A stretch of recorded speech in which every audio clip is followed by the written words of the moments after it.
Hola, buenas noches. Bienvenidos nuevamente a Ciudad de Dios. Es un gusto para nosotros que nos acompañen un jueves más y que este jueves no solamente sea un jueves más para sus vidas, sino que sea un jueves donde aprendamos cosas que podamos poner en práctica como cristianos, ¿verdad? Y seguir adelante en el camino. Así que desde donde usted nos escuche, sea a la hora que sea inclusive, ¿verdad? Porque sabemos que hay personas que nos siguen de muchas partes del mundo o ven este video en otra oportunidad.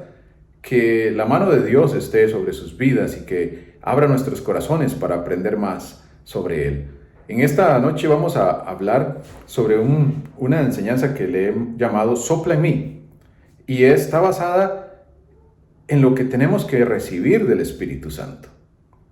Y cuando hablamos de este tema de recibir del Espíritu, hay muchas discrepancias a nivel de los cristianos, ¿verdad? Que si hablan en lenguas, no hablan en lenguas, que si profetizan, que no muchas cosas que hoy no va a ser el punto de la conversación. Vamos más a enfocarnos en lo que nos enseña la Biblia, cómo el Nuevo Testamento nos habla de dos maneras en que Jesús hizo que recibieran el Espíritu Santo, ¿verdad? Y cómo ese poder del Espíritu Santo transformó las vidas de sus discípulos y de muchas otras personas, ¿verdad? No vamos a entrar en tanto tema teológico, pero sí vamos a enfocarnos en lo que la palabra nos enseña, ¿ok? Y para empezar, como cristianos debemos de decirle a Dios: hey, sopla en mí. Ya vamos a ver por qué. Sopla en mí, sopla en nosotros para recibir de ese Espíritu Santo y vivir una vida a otro nivel. Y eso es lo que vamos a aprender hoy. Entonces vamos a estudiar 2 domingos importantes de cosas que sucedieron. Una está en Juan 20, 19 al 22, que es el domingo de resurrección, y otra está en el domingo de Pentecostés, que está en Hechos 2, del 1 al 9. Entonces, para dar un poquito de historia, ¿verdad? Sobre los días, el día domingo en Israel es el día primero, ¿verdad? Es cuando empieza toda la actividad, es un día normal, hay mucha gente afuera haciendo cosas diferentes al sábado, que el sábado es el último día y se guarda, ¿verdad? Inclusive nosotros, en Israel, y le conocen como los días, como el primero, el segundo, el tercero. Nosotros no, nosotros le llamamos más como en nuestro lado del mundo, le llamamos lunes, martes, miércoles, que al final del día son días enfocados en dioses paganos, ¿verdad? El lunes por la luna, el martes por Mercurio, el miércoles por Mercurio, el jueves consagrado al dios Júpiter, etc. Pero bueno, es lo que hacemos en este lado. Pero entonces, volviendo al tema, los domingos de resurrección y el domingo de Pentecostés fueron 2 domingos que marcaron la vida de los discípulos y que nos enseñan de qué tenemos que hacer. Entonces, en nuestro idioma, como les decía, los llamamos diferente. Inclusive en el portugués, ¿verdad? El lunes se le llama segunda, el martes tercera, feira, etc. Entonces ellos sí todavía lo manejan como segunda, tercera, cuarta y quinta, porque el sábado y domingo le llaman sábado y domingo. Pero bueno, regresemos al tema.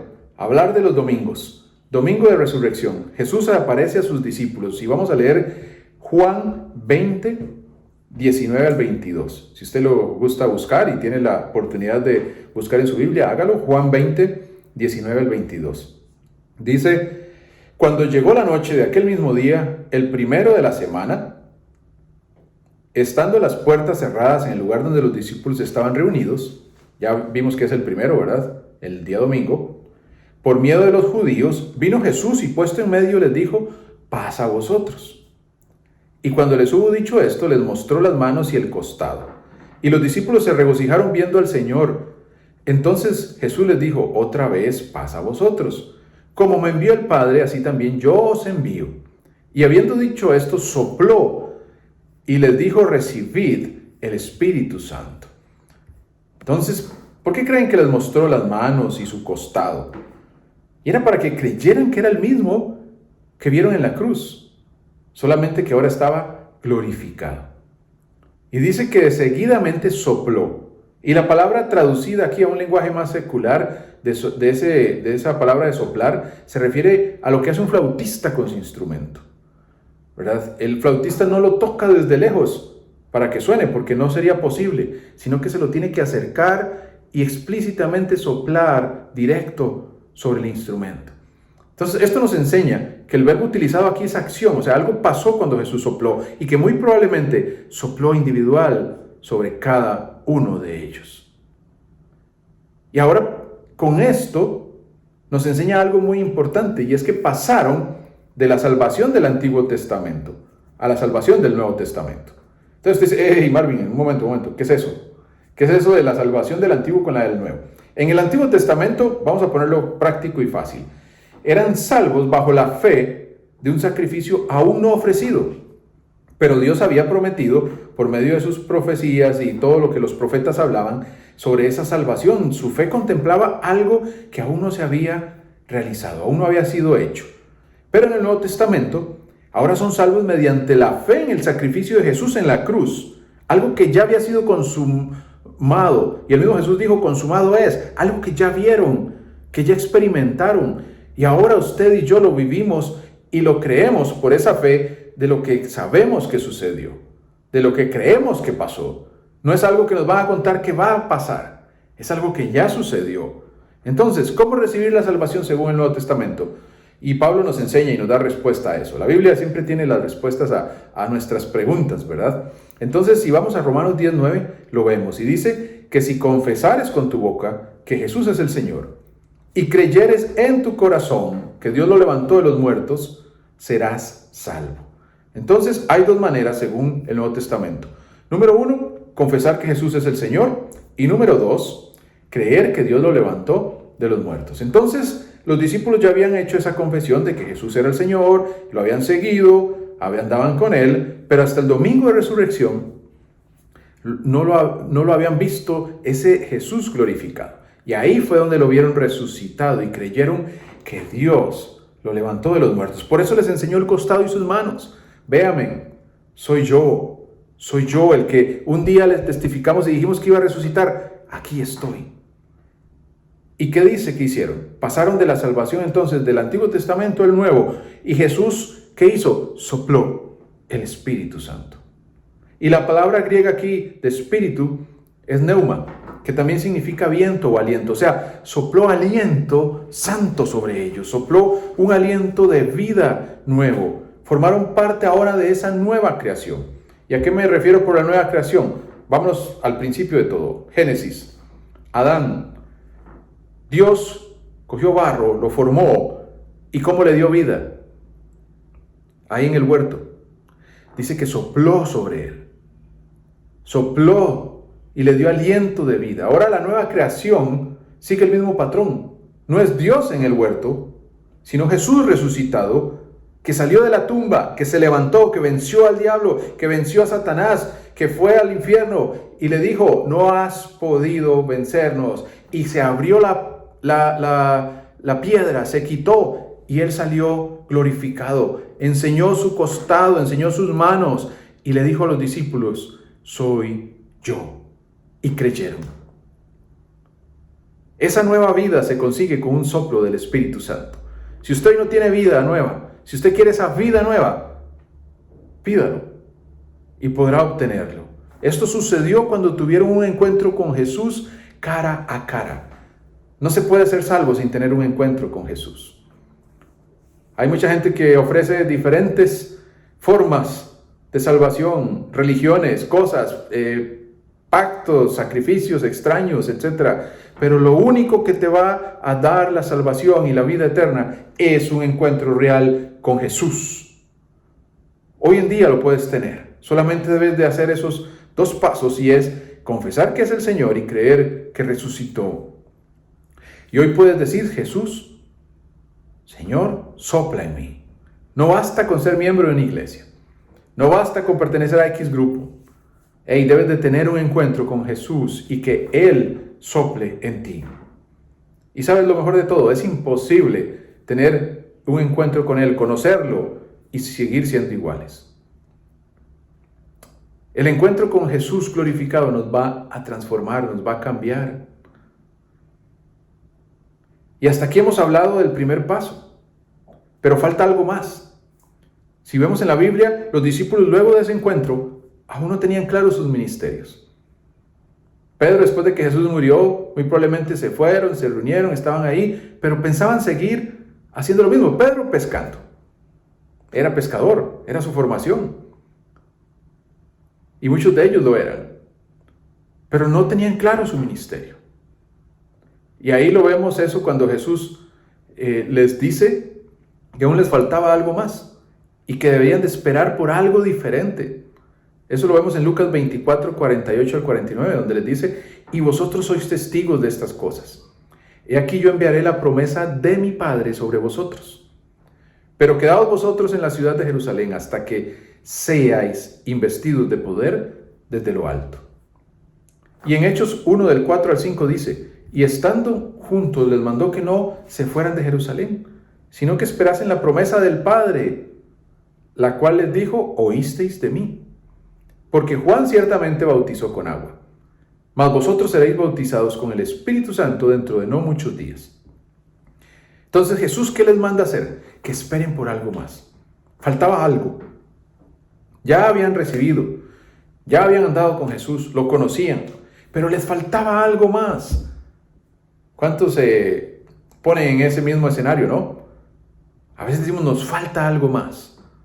Y es que falta que Él sople en nosotros. Vea lo que dice: mas vosotros seréis bautizados con el Espíritu dentro de no muchos días. Yo quiero eso. La Biblia tiene más de 7,000 promesas, pero esta es la más importante. Para nosotros, ser bautizados con el Espíritu Santo. Y la siguiente pregunta que nos podemos hacer es: ¿para qué debo recibir el Espíritu Santo, verdad? Y la Biblia, como les decía, tiene respuestas de todo, ¿verdad? Entonces, Hechos 1:8 nos lo dice: pero recibiréis poder cuando haya venido sobre vosotros el Espíritu Santo. ¿Y para qué? Vean, aquí dice: y me seréis testigos en Jerusalén, en toda Judea, en Samaria y hasta lo último de la tierra. Así que cuando usted y yo recibimos el Espíritu Santo, vamos a poder testificar de lo que Él ha hecho. Vamos a poder dar testimonio, gloria, alabanzas de lo que Él ha hecho.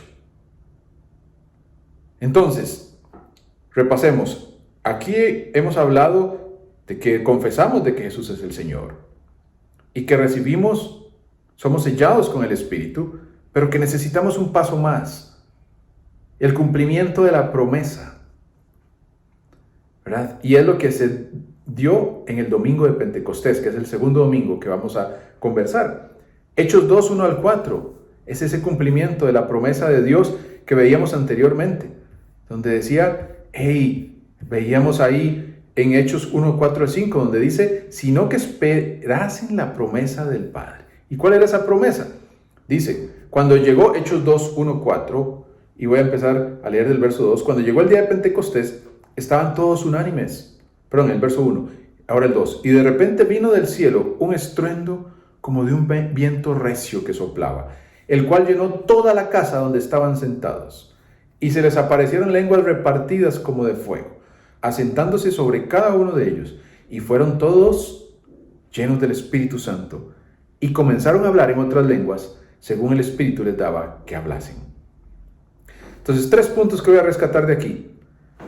Número 1, el Espíritu Santo descendió como un viento recio y dice que llenó la casa. Cuando usted y yo somos bautizados, 2 formas. La parte física, lo que implica nosotros una inmersión en el agua, ¿verdad? Lo hacemos en un río, en una piscina, en un mar, diferentes formas. Hacemos una inmersión en el agua, físicamente hablando. Y está la número 2, que es el bautismo del Espíritu Santo. Que usted y yo no nos sumergimos, sino que Él desde arriba desciende sobre nosotros, nos llena. Y dice, como viento recio llenó la casa. O sea, ellos no tuvieron que salir a buscar nada. El Espíritu Santo vino y llenó todo. ¿Ha pasado usted debajo de una catarata? Se ha metido detrás de una catarata. Debajo cuesta mucho porque son muy fuertes, ¿verdad? Y lo sumergen a uno. Pero no es porque uno se está metiendo, es porque lo que cae, lo que desciende, es tan fuerte que los llena todo, lo moja todo, ¿verdad? Y eso es lo que necesitamos que el Espíritu de Dios haga, que descienda, que sople de su poder de su Espíritu Santo que de nosotros nos llene y seamos sumergidos en su poder, que es el punto 2, y fueron llenos del Espíritu Santo. Y el punto 3 que vemos en ese pasaje es, hay un desbordamiento. Ahí más adelante, después, en el verso 5 al 8, habla que ellos empezaron a hablar en lenguas, ¿verdad? Y que otras personas que estaban ahí empezaron a entenderlos de las lenguas que ellos sí hablaban, de las demás regiones o países, pero que antes ninguno de los que estuvo en el Pentecostés había hablado esas lenguas. Y yo imagino que las lenguas hablaban de testimonios, glorificaban seguro a Dios, hablaban de su poder, le daban exaltación, adoración a Dios. Y ellos se quedaron atónitos de lo que estaba pasando. Luego de esa experiencia, donde ya habían nacido de nuevo y ahora recibieron el poder del Espíritu Santo, podían testificar de una forma diferente. Y es lo que usted y yo vamos a hacer. Cuando el Espíritu de Dios desciende sobre nosotros, vamos a dar gloria, vamos a dar testimonio, vamos a hablar de las maravillas de Dios. Y sabe, el mundo no será igual. No seremos usted y yo los mismos. Estoy seguro que toda Jerusalén sintió el impacto de lo que sucedió ese día de Pentecostés. ¿Por qué? Porque cuando usted y yo seamos llenos del Espíritu, Él sopla en nosotros, toda la ciudad, todo el país va a tener que ver con lo que está sucediendo. Donde usted esté, usted puede impactar su región, su país. Porque cuando usted es lleno del Espíritu de Dios, va a haber testimonio de lo que está pasando. Van a haber milagros, van a suceder cosas que la gente no va a poder callar. Y cuando fueron salvos en el domingo de resurrección, pocos lo supieron tal vez, ¿no? Yo pienso que los que estaban ahí en el domingo de resurrección vieron a Jesús, sus manos, hablaron, recibieron de Jesús, creyeron en Él, pero no se dio ese impacto tan grande como cuando sucedió el Pentecostés. Así que cuando usted y yo somos embestidos, además de ser bautizados en lo físico, somos embestidos por el Espíritu Santo, somos llenos de su Espíritu, las cosas van a cambiar. Vamos a tener una nueva experiencia, nuevas cosas, y el mundo va a cambiar tanto que lo necesita nuestro mundo hoy en día. Y es que Juan 7, 37 y 39, Jesús lo dijo durante la fiesta de los tabernáculos. Aún no había sucedido todo esto que hablamos antes, pero Jesús ya lo había hablado y lo había dicho, y dijo en Juan 7, 37, dice: en el último y gran día de la fiesta, la de los tabernáculos, Jesús se puso en pie y alzó la voz diciendo: si alguno tiene sed, venga a mí y beba. El que cree en mí, como dice la Escritura, de su interior correrán ríos de agua viva. Esto dijo del Espíritu que habían de recibir los que creyesen, en Él. Pues aún no había venido el Espíritu Santo, porque Jesús no había sido aún glorificado. ¿Se recuerdan que les hablé cómo fue glorificado? Cuando resucitó de los muertos. Entonces Jesús aquí hablaba de algo que iba a pasar. Y ahora en lo que los vimos de Pentecostés, de lo que vimos del domingo de resurrección, está sucediendo lo que Él dijo en Juan 7, 37 al 39. Y ya para cerrar, ¿qué hacer para recibir el Espíritu de Dios? Número 1, pedirlo, anhelarlo, tener sed. Y Lucas 11:13 nos enseña de eso. Dice: pues si vosotros siendo malos, que yo me considero uno de ellos, ¿verdad? En algunos momentos he sido malo, he hecho cosas malas. ¿Sabéis dar buenas dádivas a vuestros hijos? Que sí lo hacemos también, ¿verdad? ¿Cuánto más vuestro Padre Celestial, vean qué bonito, dará el Espíritu a los que se lo pidan? Entonces, ¿cómo recibirlo? Lo primero, tenemos que anhelarlo, tenemos que pedirlo, tenemos que meternos ahí en nuestro lugar santo, hablar con Dios, decirle: Señor, sopla en mí. Número 2, acérquese al que bautiza haciendo esto. Búsquelo, pídalo, búsquelo, revise más del Espíritu de Dios. Y beber de Él, que es aprender, seguir aprendiendo. Seguir diciendo: tengo sed, tengo anhelo, no me conformo con lo que tengo, quiero más de ti.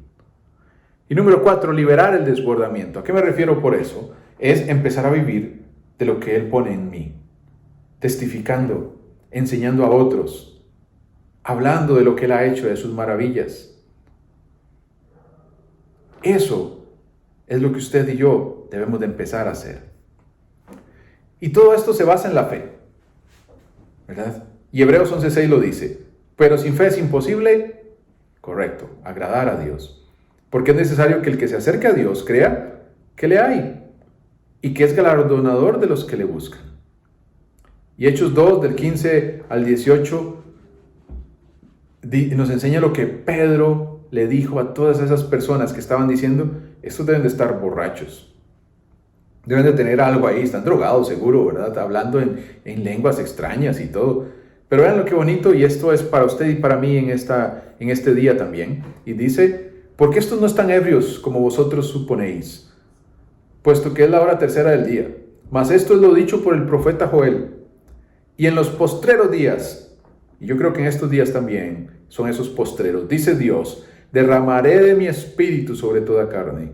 Y vuestros hijos y vuestras hijas profetizarán, y vuestros jóvenes verán visiones, y vuestros ancianos soñarán sueños, y de cierto sobre mis siervos y sobre mis siervas en aquellos días derramaré de mi espíritu, y profetizarán. Yo quiero que Él derrame de su espíritu, que Él sople sobre mi vida, y que ese derramamiento del espíritu nos haga diferentes. Así que voy a cerrar con esto ya, y si usted no ha recibido a Jesús como su Salvador, hoy vamos a hacer una oración para que usted pueda pasar de muerte a vida. Y que también anhelemos más de Él, más de su poder, más de su Espíritu Santo sobre nosotros. Acompáñeme. Señor Jesús, creo que eres Dios, que resucitaste de los muertos. Y por eso me acerco a ti, para que me perdones. Ora conmigo si no lo has hecho antes. No has recibido a Jesús. Para que me perdones, para que me salves, para que me limpies, para que me des una nueva vida. Que esos ríos de agua viva que dicen tu palabra sean vivos dentro de mí. Te acepto como mi Señor y reconozco que resucitaste de los muertos. Amén. Y también, Dios, oro para que cada uno de nosotros que escuche esta palabra no volvamos a ser los mismos, que tú nos inquietes y que cada día anhelemos más de ti, para que soples en nosotros de una manera como nunca antes lo hemos experimentado, y que nuestra nación vea tu poder y tu gloria, en el nombre de Jesús. Amén y amén. Gracias por habernos acompañado. Que estén bien, que la mano de Dios esté sobre ustedes y que el Espíritu Santo descienda sobre nuestra iglesia, sobre nuestras familias, sobre nuestra vida, como nunca antes. Que tengamos un anhelo mayor. Que el Señor los bendiga.